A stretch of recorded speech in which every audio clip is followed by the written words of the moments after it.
the Buddha himself never taught that. We are all one. 25 years ago, one of my teachers, Ajahn Suwat, led a meditation retreat in Massachusetts for which I served as translator. During a group interview session one afternoon, a retreatant new to Buddhism quipped, "You guys would have a good religion here if only you had a God." That way, people would have some sense of support in their practice when things aren't going well. Ajahn Suwat's gentle reply has stayed with me ever since. If there were a God who could arrange that, by my taking a mouthful of food, all the beings in the world would become full. I'd bow down to that God, but I haven't found anyone like that yet. There are two main reasons why these words have continued to resonate with me. One is that there's such an elegant argument against the existence of an all-powerful, all-merciful creator. Look at the way life survives, by feeding on other life. The need to eat entails unavoidable suffering not only for those who are eaten, but also for those who feed, because we are never free of the need to feed. Wouldn't an all-powerful, all-merciful creator have come up with a better design for life than this? The other reason is that Ajahn Suwat indirectly addressed an idea often but wrongly attributed to the Buddha, that we are all one, and that our organic oneness is something to celebrate. If we really were one, wouldn't our stomachs interconnect so that the nourishment of one person nourished everyone else? As it is, my act of feeding can often deprive someone else of food. My need to keep feeding requires that other living beings keep working hard to produce food. In many cases, when one being feeds, others die in the process. Oneness, for most beings, means not sharing a stomach but winding up in someone else's stomach and being absorbed into that someone else's bloodstream. Hardly cause for celebration. The Buddha himself never taught that we are all one. A Brahmin once asked him, "Is everything a oneness? Is everything a plurality?" The Buddha replied that both views are extremes to be avoided, SN 1248. He didn't explain to the Brahmin why we should avoid the extreme view that all is oneness. But 3 other passages in the Pāli canon suggest the reasons for his position. In Ain 1029, he says that the highest non-dual state a meditator can master is to experience consciousness as an unlimited, non-dual totality. Everything seems one with your awareness in that experience. Yet even in that state, there is still change and inconstancy. In other words, it doesn't end suffering. Like everything else conditioned and fabricated, it has to be viewed with dispassion and ultimately abandoned. In SN 3580, the Buddha states that in order to relinquish ignorance and give rise to clear knowing, one has to see all things, all the senses and their objects, as something other or separate, as not self. To see all things as one would thus block the knowledge leading to awakening. And in MN 22, he singles out the view that the self is identical with the cosmos as particularly foolish. If the cosmos is your true self, he reasoned, then the workings of the cosmos would be yours to control. But how much control do you have over your immediate surroundings, let alone the whole cosmos? As Ajahn Lee once said, try cutting down your neighbor's tree and see whether there's going to be trouble. Taken together, these 3 passages suggest that the Buddha wanted to avoid the view that everything is a oneness, because it doesn't put an end to suffering, because seeing all things as one gets in the way of awakening, and because the idea of oneness simply doesn't square with the way things actually are. But even though the Buddha didn't tell the Brahmin why he avoided the extreme of oneness, he did tell him how to avoid it, by adopting the teaching on dependent co-arising, his explanation of the causal interactions that lead to suffering. Ironically, dependent co-arising is often interpreted in modern Buddhist circles as the Buddha's affirmation of oneness and the interconnectedness of all beings. But this interpretation doesn't take into account the Buddha's own dismissal of oneness, and it blurs two important distinctions. The first distinction is between the notions of oneness and interconnectedness. Just because we live in an interconnected system, dependent on one another, doesn't mean that we're one. To be one, at least in a way worth celebrating, the whole system should be working toward the good of every member in the system. But in nature's grand ecosystem, one member survives only by feeding, physically and mentally, on other members. It's hard, even heartless, to say that nature works for the common good of all.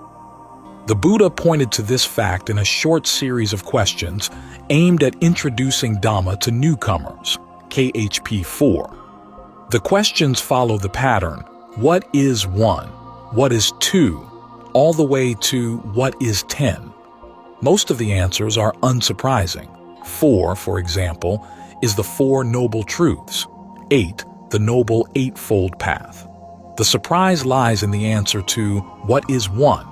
All beings subsist on food. Instead of saying that all beings are one, this answer focuses on something we all have in common, yet which underscores our lack of oneness. We all need to feed, and we feed on one another. In fact, this is the Buddha's basic image for introducing the topic of interdependent causality. Causal relationships are feeding relationships. To be interdependent is to inter-eat. Later generations of Buddhists replaced this image with others more benign, suggesting that interdependence involves nothing more weighty than reflected light. A net with jewels at every interstice of the net, each jewel reflecting all the other jewels, or a lamp surrounded by mirrors, each mirror reflecting not only the light of the lamp but also the light reflected from every other mirror. The dazzling beauty of the interacting light beams sounds like something to celebrate. But these images don't accurately portray the actual facts of interdependence. Our lives are not spent in a continual interplay of emitting and reflecting light. We're individual beings with individual stomachs. Perpetually hungry, we never have enough of feeding off of one another. This is nothing to celebrate. Instead, as the Buddha states in Ayan 1027, the proper response to all this inter-eating is one of disenchantment and dispassion, leading the mind to gain release from the need to feed. The second distinction that gets blurred when dependent co-arising is portrayed as the Buddha's affirmation of oneness is the distinction between what might be called outer connections and inner ones, the connections among living beings on the one hand, and those among the events within each being's awareness on the other. When you look at the series of events actually listed in dependent co-arising, you see that it deals with the second type of interconnection and not the first. None of the causal connections are concerned with how beings are dependent on one another. Instead, every connection describes the interrelationship among events immediately present to your inner awareness, your sense of your body and mind from the inside, the intimate part of your awareness you can't share with anyone else. These connections include such things as the dependence of consciousness on mental fabrication, of feelings on sensory contact, and of clinging on craving. So the interdependence here is not between you and other beings. It's between all the experiences exclusively inside you. Just as I can't enter your visual awareness to see if your sense of blue looks like my sense of blue, I can't directly experience your experience of any of the factors of dependent co-arising. Likewise, you can't directly experience mine. Even when I'm feeling a sense of oneness with all beings, you, despite the fact that you're one of those beings, can't directly feel how that feeling feels to me. In other words, instead of describing a shared area of experience, dependent co-arising deals precisely with what none of us holds in common.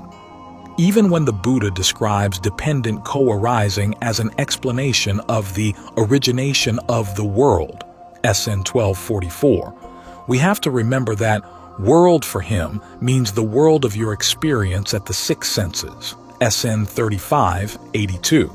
So here too, the factors of dependent co-arising are all an affair of your experience as sensed from within. The main message here is that suffering, which is something you directly experience from within, is caused by other factors that you experience from within, as long as you approach them unskillfully. But it can also be cured from within if you learn how to approach them with skill. In fact, suffering can only be cured from within. My lack of skill is something that only I can overcome through practice. This is why each of us has to find awakening for ourselves and experience it for ourselves. The Buddha's term for this is paccattam. This is also why no one, even with the most compassionate intentions, can gain awakening for anyone else. The best any Buddha can do is to point the way, in hopes that we'll be willing to listen to his advice and act on it. Now, this is not to say that the Buddha didn't recognize our connections with one another, simply that he described them in another context. His teaching on kamma. Kamma isn't radically separate from dependent co-arising. The Buddha defined kamma as intention, and intention is one of the sub-factors in the causal chain.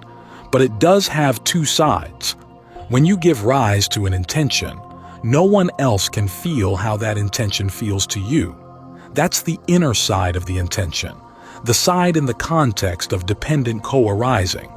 But when your intention leads you to act in word and deed, that's its outer side, the side that ripples out into the world. This outer side of intention is what the Buddha was referring to when he said that we are kamma bandhu, related through our actions, in 557. My relation to you is determined by the things I have done to you and that you have done to me. We're related not by what we inherently are, but by what we choose to do.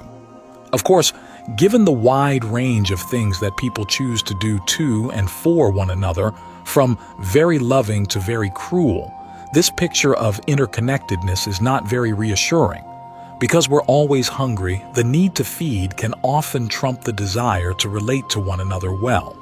At the same time, interconnectedness through action places more demands on individual people. It requires us to be very careful, at the very least, not to create bad interconnections through breaking the precepts under any conditions. The vision of interconnectedness through oneness, in contrast, is much less specific in the duties it places on people, and often implies that as long as you believe in oneness, your feelings can be trusted as to what is right or wrong, and that, ultimately, the vastness of oneness will set aright any mistakes we make. Because interconnectedness through kamma is not very reassuring on the one hand and very demanding on the other, it's easy to see the appeal of a notion of oneness benevolently designed to take care of us all in spite of our actions, and why that notion can appear to be a more compassionate teaching than interconnectedness through action, in that it provides a more comforting vision of the world and is more forgiving around the precepts. But actually, the principle of interconnectedness through our actions is the more compassionate teaching of the two, both in showing more compassion to the people to whom it's taught and in giving them better reasons to act toward others in compassionate ways. To begin with, interconnectedness through kamma allows for freedom of choice, whereas oneness doesn't. If we were really all parts of a larger organic oneness, how could any of us determine what role we would play within that oneness? It would be like a stomach suddenly deciding to switch jobs with the liver or to go on strike. The organism would die. At most, the stomach is free simply to act in line with its inner drives as a stomach. But even then, given the constant back and forth among all parts of an organic oneness, no part of a larger whole can lay independent claim even to its drives. When a stomach starts secreting digestive juices, the signal comes from somewhere else, so it's not really free. For the Buddha, any teaching that denies the possibility of freedom of choice contradicts itself and negates the possibility of an end to suffering. If people aren't free to choose their actions, to develop skillful actions and abandon unskillful ones, then why teach them? And 219. How could they choose to follow a path to the end of suffering? At the same time, if you tell people that what they experience in the present is independent of what they choose to do in the present, you leave them defenseless in the face of their own desires and the desires of others. And 362. Kamma, however, despite the common misperception that it teaches fatalism, actually teaches freedom of choice, and in particular, our freedom to choose our actions right here and now. It's because of this freedom that the Buddha found the path to awakening and saw benefits in teaching that path to others. The notion of oneness precludes not only everyday freedom of choice, but also the larger freedom to gain total release from the system of intereating. This is why some teachings on oneness aim at making you feel more comfortable about staying within the system and banishing any thought of leaving it. If what you are is defined in terms of your role in the system, you can't leave it, and you'll make sure that no one else tries to leave the system either. It may require that you sleep in the middle of a road heavy with the traffic of aging, illness, and death, but with a few pillows and blankets and friendly companions, you won't feel so lonely. But the Buddha didn't start with a definition of what people are. He began by exploring what we can do, and he found, through his own efforts, that human effort can lead to true happiness outside of the system by following a course of action, the noble eightfold path that leads to the end of action, i.e., to release from the need to feed and be fed on. Because each of us is trapped in the system of interconnectedness by our own actions, only we, as individuals, can break out by acting in increasingly skillful ways. The Buddha and members of the Noble Sangha can show us the way, but actual skillfulness is something we have to develop on our own. If they find us trying to sleep in the middle of the road, they won't persuade us to stay there, and they won't try to make us feel ashamed for wanting to get out of the road to find a happiness that's harmless and safe. They'll kindly point the way out. So to teach people interconnectedness through kamma is an act of greater compassion than teaching them interconnectedness through oneness, and it gives them better reasons to be compassionate themselves. On the surface, oneness would seem to offer good incentives for compassion. You should be kind to others because they're no less you than your lungs or your legs. But when you realize the implications of oneness, that it misrepresents the facts of how interconnectedness works and offers no room for freedom of choice, you see that it gives you poor guidance as to which acts would have a compassionate effect on the system, and denies your ability to choose whether to act compassionately in the first place. Even worse, if all things are parts of a larger organic oneness, then the evil we witness in the world must have its organic role in that oneness too. So how can we say that it's wrong? It may actually be serving the inscrutable purposes of the larger whole. And in a theory like this, which ultimately undermines concepts of right and wrong, good and evil, what basis is there for saying that a particular act is compassionate or not? The teaching on kamma, though, makes compassion very specific. It gives a realistic picture of how interconnectedness works. It affirms both your freedom to choose your actions and your ability to influence the world through your intentions. And it gives clear guidelines as to which actions are compassionate and which are not. Its primary message is that the most compassionate course of action is to practice for your own awakening. Some writers worry that this message devalues the world, making people more likely to mistreat the environment, but no one has ever fracked his way to nibbana. The path to awakening involves generosity, virtue, and the skills of meditation, which include developing attitudes of unlimited goodwill and compassion. You can't leave the system of intereating by abusing it. In fact, the more you abuse it, the more it sucks you in. To free yourself, you have to treat it well, And part of treating it well means learning how to develop your own inner food sources of concentration and discernment. When these inner foods have been developed to the full, the mind will gain access to a further dimension outside of the food chain. In that way, you remove your mouth from the feeding frenzy and show others that they can too. What's uncompassionate about that?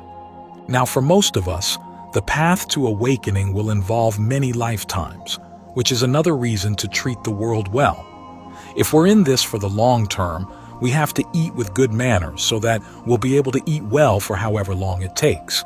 If we mistreat others, we'll be reborn into a world where we're mistreated.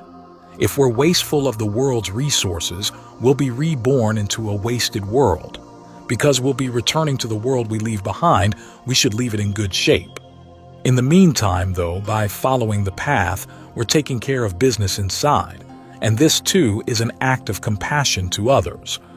One of the most heart-rending things in the world to witness is a person deeply in pain who can't be reached, a young baby crying inconsolably, an ill person on her deathbed, delirious and distraught.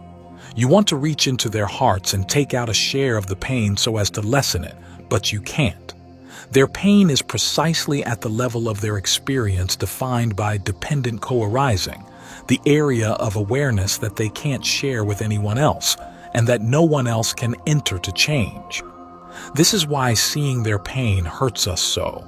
We're helpless in the face of the chasm between us, glaring proof that we are not one. Someday, of course, we'll be in their position. If we can take responsibility now for ourselves on the inner level, learning how not to be overcome by pleasure or pain, and not deceived by our cravings and perceptions, we won't suffer then, even during the pain leading up to death. As a result, we won't tear unnecessarily at the feelings of the people around us. This means that even though we can't transfer the food in our mouths to fill their stomachs, we'll at least not burden their hearts. And in mastering that skill, we give a gift both to others and to ourselves.